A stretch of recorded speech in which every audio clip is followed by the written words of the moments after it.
Silencieux depuis le début de l'affaire Jubillar, le père de Cédric a pris la parole concernant l'incarcération de son fils et sa mise en examen pour homicide sur conjoint auprès des journalistes de La Dépêche.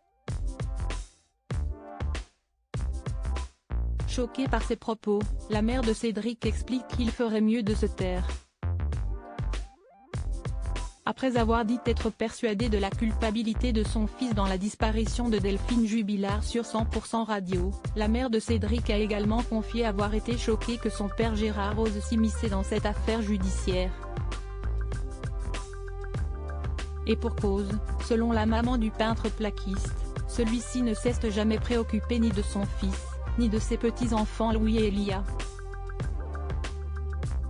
Réagissant aux propos de Gérard qui s'est dit inquiet pour le petit, surnom qu'il donne à Cédric, lors d'une interview avec La Dépêche, Nadine pense que ces propos sont des mensonges étant donné qu'il ne s'est jamais occupé de leur fils depuis qu'il est né. S'il dit s'inquiéter pour le petit, puisque je reprends ces termes, pourquoi depuis 34 ans il ne s'en est pas trop préoccupé?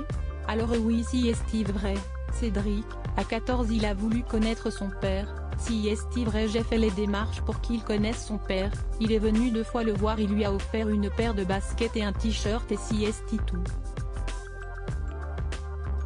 A-t-elle déclaré. En colère, elle se demande si Gérard n'est pas tout simplement à la recherche d'une reconnaissance médiatique en tant que papa de Cédric.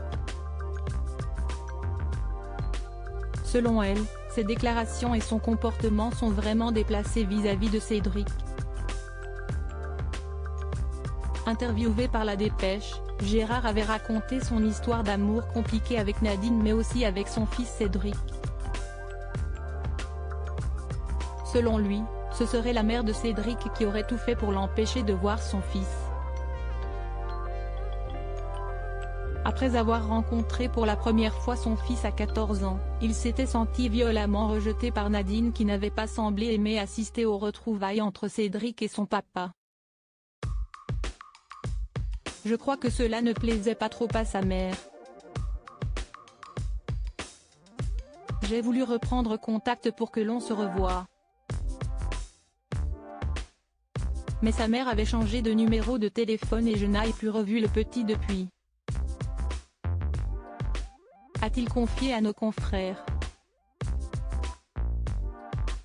Cédric Jubillar reste présumé innocent des faits qui lui sont reprochés jusqu'au jugement définitif de cette affaire.